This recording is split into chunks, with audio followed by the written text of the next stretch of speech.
Bonjour à tous, j'espère que vous allez bien. Si vous avez vu la vidéo qui était sortie début mai, vous le savez, j'ai lancé un nouveau concept ouvertement inspiré d'une vidéo d'Iconoclast dans lequel je vous parle de tous les jeux que j'ai fait chaque mois cette année. Et cette fois-ci, je vais vous parler des jeux auxquels j'ai joué en mai et juin. Petit rappel avant de commencer, vous pourrez retrouver en description la vidéo d'Iconoclast m'ayant inspiré. Je ne vais pas rentrer en détail de tous les jeux que j'aborde car sinon la vidéo durait 5 heures. Et je m'autorise totalement à l'avenir de reparler d'un ou plusieurs jeux que j'ai cités dans une vidéo spécifiquement dédiée. Et comme pour la dernière vidéo, tout ce que je dis n'est que mon avis personnel et je vous invite à écrire le vôtre en commentaire. Voilà, maintenant que ça c'est dit, on peut y aller.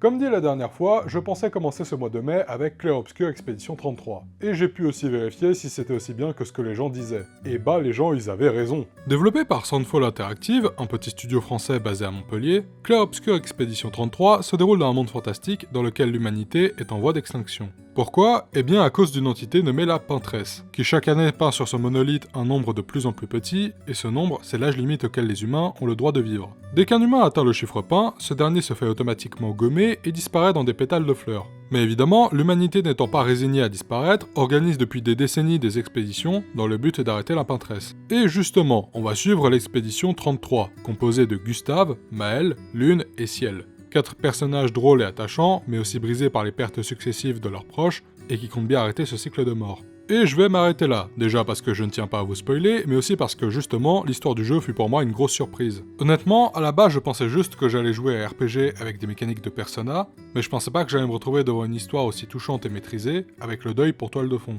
Même s'il y a évidemment une dimension épique du fait qu'on part à l'aventure pour un grand voyage, le jeu met surtout l'accent sur le côté intimiste des personnages et leurs relations. Eux qui, sous leur archétype de perso de RPG, s'avèrent être des humains touchants, bien qu'imparfaits. C'est justement ce que j'ai adoré avec cette histoire. Le fait qu'ici on se focalise plus sur les personnages qu'on suit et sur leur traitement relativement réaliste que sur l'objectif en lui-même et les archétypes auxquels ils sont associés. Ah oui, et visuellement et en termes de mise en scène, ça déborde d'idées, et même si des fois c'est un peu bizarre, globalement ça marche bien. Le seul défaut que j'aurais à lui faire, ce serait peut-être la musique, qui est certes très bien, mais trop omniprésente, et il y a des fois où j'aurais bien aimé qu'elle soit un peu plus en retrait, pour moins alourdir certains moments. Mais Clair Obscur, ce n'est pas que ça. Clair Obscur, c'est aussi et surtout ouvertement un mélange de style visuel et de mécanique de RPG assez radical. Déjà, il y a le monde du jeu, avec plein de zones plus ou moins linéaires, avec chacune son ambiance, son style visuel et leur enchaînement, qui peuvent être parfois décontenançants. Par exemple, dans le jeu, vous pouvez très bien passer d'une zone qui ressemble à une forêt avec plein de lumière partout, à une zone sous l'océan avec des algues, des immenses coraux partout et des ruines de villes, ou encore une zone dans un immense colisée avec un style de déco plus oriental. Et justement, toutes ces zones, elles se trouvent sur une map à l'échelle réduite, qu'on croirait tout droit sortie d'un vieux RPG japonais. D'ailleurs, cela vaut aussi pour le gameplay. Factuellement, Clair Obscur, c'est un RPG qui se joue au tour par tour, avec des menus stylisés ouvertement repris de Persona. On peut choisir 3 membres de notre équipe pour combattre, on peut personnaliser leur tenue, leurs armes et leurs capacités. En combat, vous avez une barre de vie et une barre de points d'attaque. En fonction du nombre de points d'attaque que vous avez, vous pouvez utiliser une de vos capacités. Chacune possède son propre nombre de points, et les attaques de base vous redonnent des points. Mais la particularité du système de combat de Clair Obscur, c'est qu'il n'est pas passif. Pour réussir une attaque, il ne suffit pas de juste la sélectionner. Ici, vous devrez exécuter un QTE au bon moment pour que cette dernière réussisse. Vous devrez aussi esquiver ou parer les coups des adversaires. D'ailleurs, la parade et l'esquive peut aussi rapporter des points d'attaque. Le jeu possède aussi ce qu'il appelle un système de picto. Grosso modo, un picto c'est un item qui confère un bonus à votre personnage. On peut en ajouter 3 et à ça vient s'ajouter le système de Lumina. Un autre système de points qui peut vous permettre d'utiliser le bonus d'un picto sans pour autant l'équiper à votre personnage. Ces deux systèmes très importants car ils vont vous permettre de créer des synergies entre vos personnages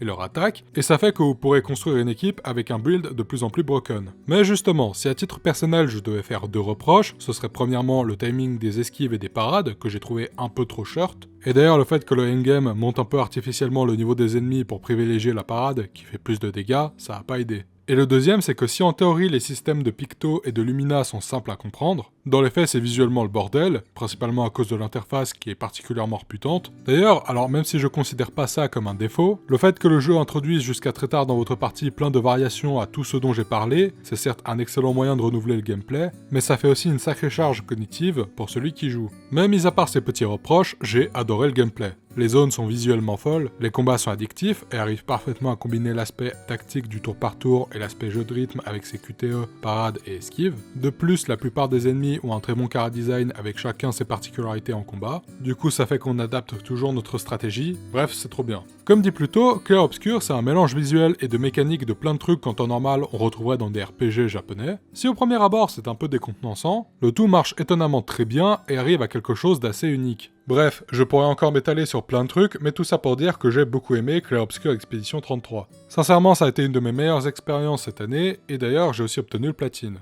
Et pour toutes les raisons dont j'ai parlé, je vous invite grandement à y jouer. Après ça, j'ai enchaîné avec la grosse sortie de ce mois de mai, Doom the Dark Age. Développé par ID Software, Doom the Dark Age raconte l'histoire du Doom Slayer, qui après... Non je déconne, personne n'en a rien à foutre de l'histoire d'un Doom, et c'est pas parce qu'il y a plus de cinématiques que ça changera. Néanmoins, sachez que les événements du jeu se déroulent avant Doom 2016 et Eternal. D'ailleurs, en parlant d'eux, c'était deux FPS que j'avais beaucoup aimé. Surtout Eternal qui était bien nerveux, rapide, et j'aimais beaucoup la façon dont le jeu nous poussait régulièrement à switcher d'armes face à certains ennemis. Et pour ce qui est de Doom the Dark Age, eh bien, outre le fait que j'ai passé un bon moment dessus, c'est, je trouve, globalement un bon compromis des deux derniers Doom. C'est toujours aussi nerveux que dans Eternal, mais là on a l'impression d'être aussi puissant en permanence que dans Doom 2016. Ça fait que les armes sont moins situationnelles, ce qui m'a un peu dérangé perso, mais qui conviendra peut-être mieux à la majorité des gens. À part ça, c'est toujours aussi bon et défoulant de massacrer du démon à l'appel. La direction artistique est folle, les combats en gros méca géants sont terriblement fun, la mécanique du bouclier tronçonneuse est plaisante à prendre en main, bien qu'un peu pénible sur sa distance de lancer, et j'aime beaucoup ce design du Slayer avec une cape. Néanmoins, j'ai tout de même deux petites choses à lui reprocher. La première, c'est les phases en dragon, qui se sont avérées être terriblement décevantes manette en main. C'est mou, peu maniable, et mis à part les finishings des ennemis, c'est vraiment la nouveauté que j'ai le moins aimé. La seconde, c'est une certaine répétitivité dans les environnements et la plupart des monstres qu'on combat. Mais à part ça, comme dit, j'ai globalement passé un bon moment. Après avoir enchaîné deux gros jeux sur lesquels j'ai passé énormément de temps, j'avais impérativement besoin d'un jeu court et relativement pacifique. Parce qu'affronter le deuil et ouvrir en deux tout ce qui bouge, c'est très sympa, mais là j'avais besoin d'autre chose. Alors, pour ce faire, j'ai regardé dans mon backlog et j'ai lancé A Short Hike. Sorti en 2019 et développé par Adam Robinson You, dans A Short Hike, on incarne Claire. Un oiseau qui cherche à atteindre le haut d'une montagne pour capter le Wi-Fi et accessoirement se taper une petite rando. Bon, pour être honnête avec vous, je vous avoue que ma première réaction dans un premier temps, ça a été « Bordel, qu'est-ce que c'est que cette bouillie pixel, mes yeux vont décéder ?» Mais heureusement, j'ai quasiment immédiatement accroché au gameplay. Pour vous donner une idée, A Short Hike, c'est un tout petit open world avec un level design quasiment intégralement vertical, où, comme dit plus tôt, le but est de grimper. Pour ce faire, Claire peut naturellement planer, mais si elle veut planer et grimper plus longtemps, elle va devoir chercher des plumes en or. Les plumes d'or, c'est l'équivalent de votre endurance. Plus vous grimpez, plus vous en consommez. Et vous pouvez grimper n'importe où, un peu comme dans Zelda Breath of the Wild. Pour obtenir ces plumes, vous devrez explorer ce petit monde et essayer de les trouver, ou vous pourrez aussi aider les gens du coin qui pourront vous en donner, ou des objets qui vous aideront. A Short Hike, c'était globalement très sympa, très reposant et tranquille. Et c'est avec ça que j'ai terminé mon mois de mai. Juin 2025 a commencé avec un événement important puisque c'est au début de ce mois qu'est sortie la Switch 2. Si je vous en parle, vous vous en doutez, c'est parce que moi aussi j'ai claqué 90 balles dans Mario Kart World. Et bon bah c'est Mario Kart hein, c'est toujours aussi amusant. Le fait qu'on soit maintenant 24 sur une course, ça crée un merveilleux chaos, et ça fait qu'il se passe toujours quelque chose dans la course, peu importe notre position. D'ailleurs le fait que tous les circuits soient maintenant reliés sur un seul et même monde, ça fait que maintenant le chemin entre les deux circuits est compté dans la course. À titre personnel c'est un gimmick que j'ai beaucoup aimé, car encore plus qu'avant, rien n'est joué d'avance. Dans les autres nouveautés que j'ai beaucoup aimé, il y a aussi le mode survie. Grosso modo, le mode survie c'est un peu comme un mode Battle Royale. Le but est de tenir le plus longtemps dans une seule et longue course, et à chaque checkpoint, seul un certain nombre de joueurs peuvent passer. Le nombre se réduit de plus en plus jusqu'à 4, et évidemment, le but est de terminer premier. J'ai adoré ce mode, car il est à la fois accessible, et en même temps, il demande pas mal de technicité, et généralement, votre connaissance des circuits sera récompensée. Après, il n'y a pas que des trucs que j'ai bien aimé avec ce Mario Kart. Il y a aussi 3 autres trucs que j'ai pas aimé. À commencer par le mode bataille que j'ai trouvé terriblement anecdotique, de même pour le monde ouvert qui en dehors des courses est rempli de petites pièces pas intéressantes à ramasser et qui, à part ça, est terriblement vide. Et le dernier truc que j'ai vraiment pas aimé du tout, bah c'est le prix. Alors oui, je sais, c'est quelque chose qui n'a rien à voir avec la qualité du jeu en lui-même, mais... 90 balles le putain de Mario Kart! Alors qu'on soit clair, j'adore le jeu, je sais qu'il a requis les compétences de plus de 300 personnes, mais je suis désolé, le jeu vaut pas 90 balles pour ce qu'il est à son lancement. À l'avenir, avec le contenu qui y sera ajouté, là, à la limite, mais actuellement, pour moi, il vaut 50 à 60 balles, pas plus. Franchement, j'aimerais beaucoup vous le recommander, mais entre le prix du jeu et celui de la Switch 2, pour l'instant, je vous recommande d'attendre. D'ailleurs, pour ce qui est de la Switch 2, eh bien, j'ai pas grand chose à dire. C'est la Switch, mais en mieux. Elle est un peu plus puissante, elle est un peu plus grande, les jeux ont une meilleure résolution et un meilleur framerate, mais globalement, ça se joue comme une Switch et ça a le même feeling qu'une Switch. Et en vrai, perso, c'était ce que je demandais. Techniquement, cette Switch 2 répond à ce que je voulais. Actuellement, le seul reproche que j'aurais à lui faire, c'est que, mis à part les portages des jeux éditeurs tiers, je trouve que le catalogue first party de Nintendo est assez pauvre pour un lancement de console. Ok, on a eu Mario Kart le jour de la sortie, et en juillet, on aura Donkey Kong Bonanza, mais à part Metroid Prime et Pokémon Zelda qui sortiront dans plusieurs mois, y a rien entre deux, et au-delà de 2025, on sait pas à quoi on va jouer l'année qui vient. Je me doute que Nintendo annoncera de nouveaux trucs très bientôt,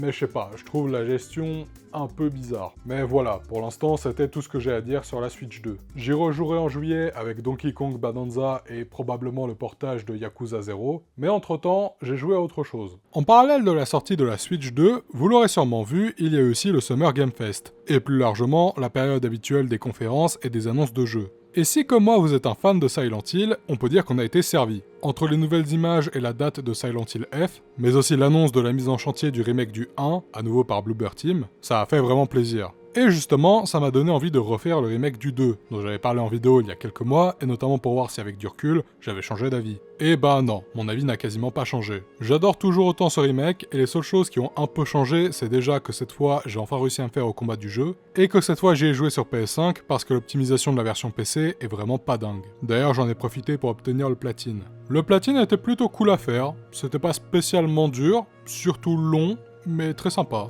À part ça, comme dit, j'adore le jeu. Son gameplay, son histoire, ses personnages, leur interprétation, ses énigmes, sa direction artistique et son ambiance particulièrement malsaine et oppressante. Si vous voulez un avis plus complet et détaillé de ma part, je vous invite à aller regarder la vidéo que j'avais faite à l'époque de sa sortie. Sans transition, si vous avez vu la première vidéo de ce format, vous le savez déjà, mais personnellement, j'aime bien refaire des jeux. Soit parce que je les aime beaucoup, ou alors parce que j'ai envie de voir si mon avis a changé avec le temps. Néanmoins, il y a un jeu qui est un peu une exception dans mon cas. Un jeu que je refais chaque année pour la simple raison qu'il est mon jeu de cœur. Si vous suivez la chaîne, vous le savez déjà, je parle de Shadow of the Colossus. Cette année, c'est tombé en juin, et comme pour Silent Hill 2 Remake, j'ai déjà dédié une rétrospective complète au jeu de Fumito Ueda. Même si aujourd'hui je pense que je pourrais faire encore mieux, je reste néanmoins très satisfait de la partie sur Shadow of the Colossus, et je pense que je pourrais pas faire mieux que ce que j'ai dit dans ma vidéo à l'époque. Après ça, j'ai terminé mon mois de juin avec l'un des jeux que j'attendais le plus cette année, Death Stranding 2. Mais étant donné que j'ai énormément de choses à dire sur lui, et que si j'en parlais ici, il prendrait une place déraisonnable, j'ai décidé de lui dédier une vidéo qui normalement sortira dans quelques jours après celle-ci. Mai et juin, c'est pas des mois auxquels j'ai joué à beaucoup de jeux, mais pour autant j'ai pas moins joué. Je constate que je suis toujours plus ou moins fidèle aux résolutions que je m'étais fixées en début d'année. Si on reprend du recul, je vous avoue que malgré le fait que j'ai joué à des très bons, voire excellents jeux, je trouve pas que mai et juin soient des mois très marquants dans mon année de joueur. Après, justement, nous sommes à la moitié de l'année, et au-delà des belles surprises qui nous attendent, ça va être intéressant de voir si je reste fidèle à ce que je m'étais fixé, ou alors si je fais autrement. Comme dit plus tôt, normalement la vidéo sur Death Stranding 2 sortira dans quelques jours, et d'ici là, prenez soin de vous.